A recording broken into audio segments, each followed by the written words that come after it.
오늘도 평안히 잘 주무셨습니까? 여름이 되어 많이 무덥고 매미 소리 때문에 잠을 이루지 못할 수도 있지만, 그럼에도 불구하고 이 무더운 이 여름을 통해 곡식들이 자라고 과일들이 달아지며 많은 열매들이 맺혀지게 된다는 이 자연의 진리 앞에 우리의 인생을 깊이 상고해 보게 됩니다. 하나님을 더욱 깊이 알아가는 은혜의 지식이 풍성하여지고, 그분이 우리의 참된 소망임을 오늘 다시 한번 깨닫게 되시기를 주님의 이름으로 축복합니다. 호세아서를 계속해서 함께 보고 있는데요, 4장부터는 이스라엘의 죄악과 심판에 대한 무거운 말씀들로 계속해서 이어져 오고 있었습니다. 그런데 10장 뒷부분에서 그 분위기가 조금 바뀌게 됩니다. 10장 12절 말씀입니다. 너희가 자기를 위하여 공의를 심고 인애를 거두라. 너희 묵은 땅을 기경하라. 지금이 곧 여호와를 찾을 때니 마침내 여호와께서 오사 공의를 비처럼 너희에게 내리시리라. 아멘. 심판에 대한 말씀으로 계속해서 이어져 오는 가정 속에서 심판 뒤에 회복에 대해 이제 말씀을 꺼내놓고 계신 것입니다. 묵은 땅은 기경하라는 말씀은 이 황폐한 땅, 묵어 쓸모없이 여겨지는 이 땅을 다시 완전히 뒤집어 엎어서 그곳에 심고 거두게 되는 일이 일어나게 될 것을 말씀하고 계시기 때문입니다. 무엇을 심고 무엇을 거둔다고 말씀하셨죠? 바로 하나님의 공의를 심고 그것을 통해 하나님께서 베푸시는 헤세드의 사랑, 바로 인애를 거두게 하신다 말씀하셨습니다. 처음에는 자기를 위하여 공의를 심고 라고 말했는데, 왜 하나님의 공의를 심는다 라고 말했냐면, 하반절에 지금이 곧 여호와를 찾을 때니 마침내 여호와께서 오사 공의를 비처럼 너희에게 내리시리라 말씀하셨기 때문입니다. 더 이상 열매도 없고 곡식조차 심을 수 없는 그 황폐해져 버린 것 같은 그 땅을 완전히 뒤집어 새로 시작하자. 그러면 그곳에 하나님께서 은혜의 비, 공의의 비를 내리실 것이고, 그것을 통해 하나님의 사랑이 맺혀질 것인데, 인애가 맺혀질 것인데, 그것으로 너희가 먹으며 누리며 살아가게 될 것이다 말씀하고 계신 것이죠. 지금 우리의 삶이 혹시 여러 가지 어려움 때문에 황폐하게 되어져 있는 그러한 밭과 같은 모습이지 않습니까? 하나님을 찾는 것으로부터 점점 더 멀어져 버리지는 않았습니까? 그러다 하나님께서 우리를 깨닫게 하셔서 주님을 찾는 자리로 다시 나아오게 되시지는 않으셨습니까? 분명히 지금이 때입니다. 무슨 때입니까? 여호와를 찾을 때이란 말입니다. 우리가 주님을 찾을 때 그 여호와께서 우리에게 놀라운 비를 내려주시는 그때라는 말입니다. 다시 주님을 찾게 되며 그분을 깊이 만나게 되며 그분이 우리 가운데 행하시는 은혜와 사랑을 깨닫고 그분과 동행하게 되며 그분만이 우리의 유일한 소망 되심을 고백하게 되시는 오늘 하루가 되시기를 주님의 이름으로 다시 한번 축복합니다. 이 말씀 10장 후반부 말씀에 이어지는 11장 역시 심판을 넘어서는 회복의 말씀으로 우리가 읽고 해석할 수 있습니다. 11장 말씀의 구조가 이렇습니다.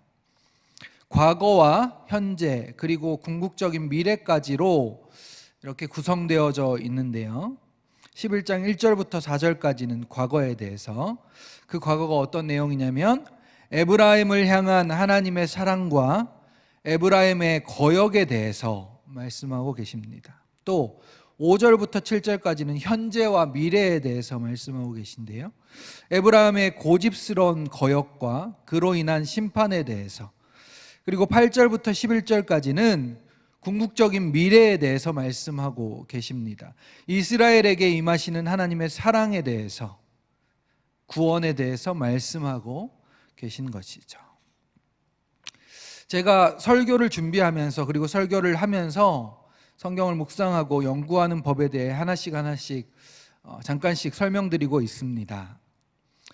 예를 들어 다른 번역본을 비교해 보면서 성경을 읽어보는 것이라든지, 또 중요한 핵심 단어들을 통해 비교와 대조의 방법으로 읽어보라든지 등등의 이야기들을 해드렸던 적들이 있었을 것입니다. 오늘은 말씀을 묵상할 때 포인트를 어디에 두고 말씀을 보면 좋은지에 대해 이야기하며 설교를 이어가려고 합니다. 바로 이 말씀을 통해 하나님은 어떤 분이신가에 대해 초점을 맞추고 말씀을 읽고 묵상하는 방법인데요. 그리고 난 뒤에 그 하나님께서 나에게는 어떤 하나님이신지, 지금까지 어떤 일을 이루셨는지, 그것을 가지고 오늘 그 하나님께 소망을 두며 그 말씀을 하루 종일 묵상하며 그 하나님께 믿음을 두고 살아가는 것입니다. 이렇게 하는 이유 중에 하나는 모든 말씀, 특별히 대부분의 말씀에서 가장 먼저 이 말씀을 통한 하나님은 어떤 분이신가를 살펴볼 필요가 있다는 것인데요. 왜냐하면 이 성경은 하나님이 우리에게 하나님은 어떤 분이신가에 대해서 계시해 주고 있는 책이기 때문입니다. 그리고 그 하나님을 통해 우리에게 어떤 일이 일어났는가에 대한 말씀이기도 하기 때문입니다. 그래서 하나님은 어떤 분이신가, 그리고 그 하나님께서 우리에게 어떤 일을 일으키시고 우리의 삶 가운데 어떤 일들이 일어났는가에 대해서 초점을 맞추고 이 말씀을 보시면 좋겠다는 말입니다. 오늘 본문 11장의 시작은 이렇습니다. 1절 말씀인데요. 이스라엘이 어렸을 때 내가 사랑하여 내 아들을 애굽에서 불러내었거늘. 이스라엘이 어렸을 때라는 말을 두 가지로 우리가 해석해 볼 수 있습니다. 한 가지 해석에서 나오는 또 다른 해석인데요. 첫 번째는 아브라함으로부터 시작된 믿음의 조상으로부터 민족으로 태동된 시점, 그러니까 이스라엘이라는 민족의 이름에 걸맞는 시작의 시기가 바로 출애굽 전의 시기라는 말로 해석할 수 있는 것입니다.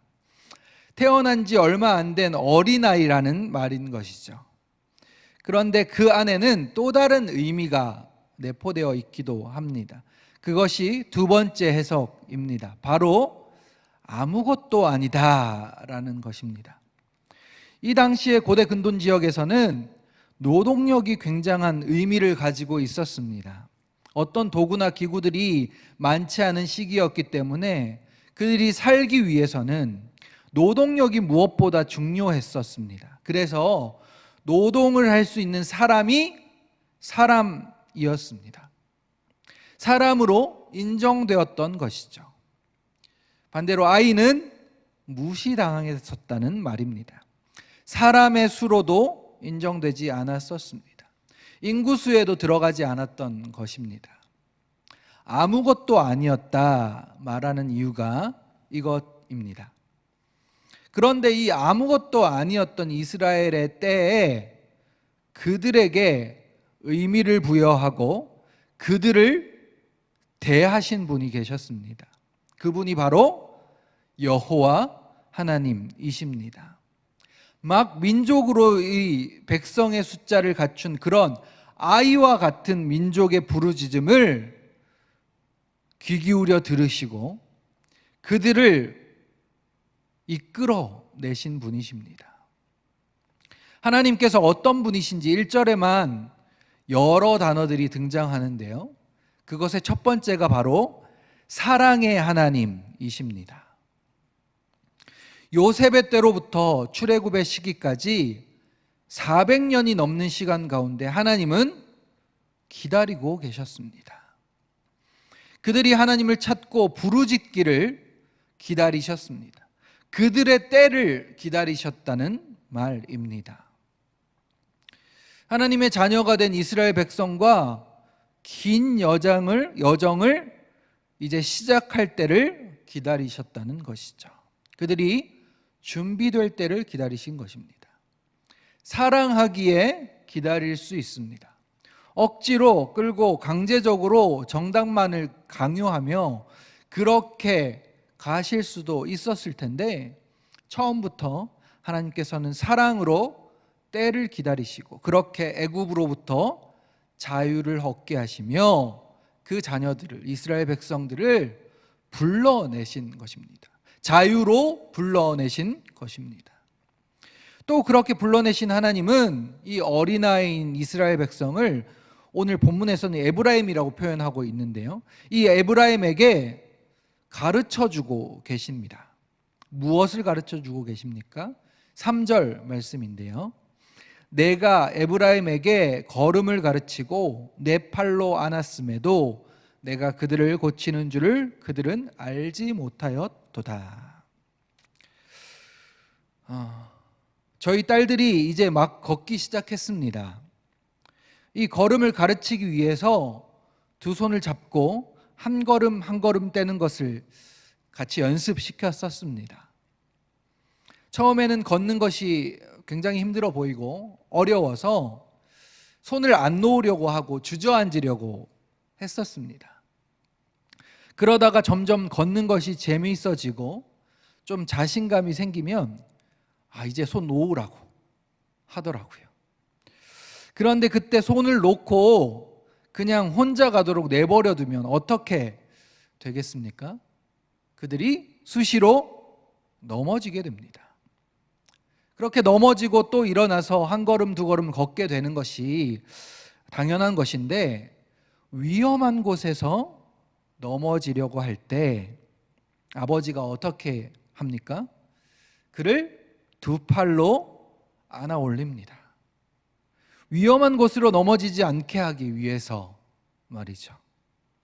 그렇게 연습하고 연습하다 이제 지금은 걷다가 오른쪽으로 왼쪽으로 뒤로 돌아 방향을 틀기도 하고 이제는 잘 걷습니다. 지금 하나님 아버지께서 그 이야기 하시는 것입니다. 걸음을 가르치고 쓰러지려 할 때 내 팔로 안았다. 위험에 처할 때 내 팔로 끌어안아 올렸다. 너희의 아버지 되시는 하나님이 바로 나다 말씀하시는 것입니다. 그 하나님께서는 너희를 누구보다도 사랑하고 그래서 함께 손잡고 걸어갈 그 시간을 기다리고 또 기다렸단다. 너와 손잡고 그렇게 동행하기를 기다리고 기다렸단다. 그렇게 말씀하고 계신 것이죠. 그런데 그런 아버지 앞에 아버지, 내게 뭘 해줬습니까? 아버지, 내 아버지 아니에요 라며 하나님 아버지의 마음을 전하던 그 선지자를 통한 부르심 앞에 더 멀어지고 다른 죽은 우상 앞에 가서 아버지라 부르고 있는 것입니다. 누구의 모습과도 닮아 있습니까?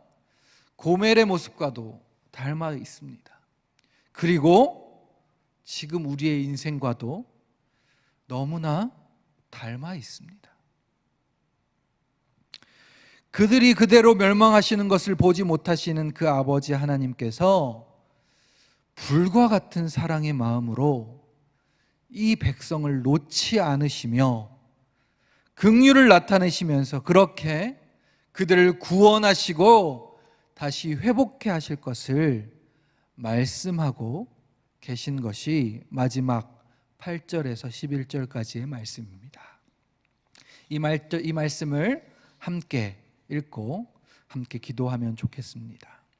호세아서 11장 8절에서 11절까지의 말씀입니다.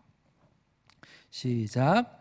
에브라임이여 내가 어찌 너를 놓겠느냐, 이스라엘이여 내가 어찌 너를 버리겠느냐, 내가 어찌 너를 아드마같이 놓겠느냐, 어찌 너를 스보임같이 두겠느냐. 내 마음이 내 속에서 돌이켜 나의 긍휼이 온전히 불붙듯 하도다. 내가 나의 맹렬한 진노를 나타내지 아니하며 내가 다시는 에브라임을 멸하지 아니하리니 이는 내가 하나님이요 사람이 아님이라. 내 가운데 있는 거룩한 이니 진노함으로 내게 임하지 아니하리라. 그들은 사자처럼 소리를 내시는 여호와를 따를 것이라. 여호와께서 소리를 내시면 자손들이 서쪽에서부터 떨며 오고 오되 그들은 애굽에서부터 새같이 아수르에서부터 비둘기같이 떨며 오리니 내가 그들을 그들의 집에 머물게 하리라. 나 여호와의 말이니라. 아멘. 함께 기도하겠습니다.